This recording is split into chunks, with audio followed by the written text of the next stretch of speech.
ሄርሜላ እንዴት የኔ ፍቅር ትለዋለች? ጓደኛው አይደለችም ወይ ሲሉ አንዳንድ የቲክቶክ እነ ትክክል ማውራታቸው ተሰማ። ሰበር ዜና። ሰላም ጤና ይስጥልኝ ክብራንና ክብራን አድማጭ ተመልካቾቼ በያላችሁበት የዓለም ዳርቻ ሰላማችሁ ይብዛ። ላይክ፣ ሸር፣ ሰብስክራይብ በማድረግ ለሁሉም ይሄ ቪዲዮ ይድረስ እላለሁኝ። ታዲያ ሌሊቱን በጣም ሲያለቅሱ ማደራቸው እነ ትክክል ቢሰማም እንዴት አብርሃም ይቅርታ ያደርግላታል? እንዴት ይቅርታ ይባባላሉ ከሄርሜላ ጋር? መጀመሪያ ለሚስቱ ይቅርታ ሳያረግ ሲሉ መናገራቸው ቢሰማም ማይክል ጃክሰን ግን ደስታው ተመልሶ 30 ምናምን ጥርሱ ተከፋፍቶ እየሳቀ እንደሆነ በደስታ ማሳየቱ ታወቀ። ታዲያ ሄርሜላ የኔ አባት የኔ ፍቅር የኔ አባት እንዴት አለችው? የኔ ፍቅር እንዴት አለችው? ይሄ ነገር በጣም ነገሮቹ እየከበዱ ነው የመጡት ሲሉ የነበረው ትናንትና ትክክል አብርሃም አለቀሰ ሲሉ የነበረ ዛሬ ደግሞ ሀዘን ላይ ቢሆኑም ግን ማይክል ጃክሰን ፈገግታው በመመለሱ እኛ ደስ ብሎናል። ምክንያቱም ሚስቱ ፈቅዳለት ሂድ አልፈልግህም ብላው እስከሆነ ድረስ እኛ ከፈለገው ሰው ጋር ቢመጣ አብርሃም ታደሰን በርታ ጠንክር ማለታችንን አናቆምም።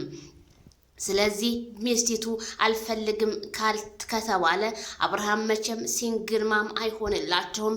ወንድ ልጅ ነው። ወንድ ልጅ ደግሞ ትዳርን ይዞ መኖር አለበት እላቸዋለሁ። ታዲያ የአብርሃም ምራጭና ተመራራጭ የሆነችው ሄርሜላ ወይም ከረሚላ ቤተሰብዬ እንግዲህ መጨረሻውን ያሳምረው ነው የምለው ማለት ነው። ግን ከሄርሜላ ጋር ይቀጥላል ማለት አይደለም። ምክንያቱም የሰው ልጅ ለስራ እስከመጣ ድረስ አብረው ቢሰሩ መልካም ነው እላለሁኝ። ሄርሜላ ደግሞ እንደምታቋት በጣም ቅብጥብጥ ያለችና አብርሃምን ጉንጩን በመሳምና የተለያዩ ለአብርሃም ፍቅር በመስጠት በሶሻል ሚዲያውና በቲክቶኩ ማነጋገሪያ እየሆነች ያለችው ሄርሜላ ለወንድ ልጅ ፍቅር ትሰጣለች። ሩታ ግን እኛ ስህተት አለባት ትሳደባለች የሚሉ አሁን ሰዓት ላይ በጣም እየበዙ ነው። ምክንያቱም ጭቅጭቅ ሲበዛ በጣም ጥሩ አይደለም። አብረው ላይፍን እንደ በፊቱ ቢቀጥሉ እኛ ከሩታ እና ከአብርሃም ብዙ ነገሮችን ተምረናል። ፍቅር ነበረ። አሁን ግን በግሬስ ፋሚሊ ውስጥ ጠብ ነው ስትል ሀዋ የዱባይዋ ባለ ልብስ ቤቷ መናገሯም ተሰምቷል።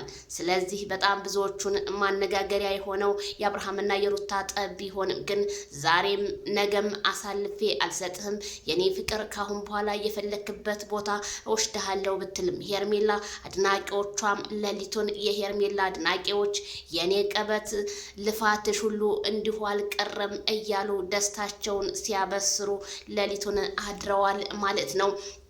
ስለዚህ ሩታ ሀብቴ ያም ይሄድ ይሄም ይሄድ እኔም አሳያለሁኝ ጀግንነቴን ጠንካራነቴን በማለት ሩታ ሀብቴ ወደፊት ብላለች ማለት ነው።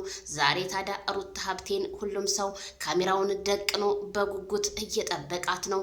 ምን ሆና ይሆን? እንዴት ነው የጠፋችው? በማለት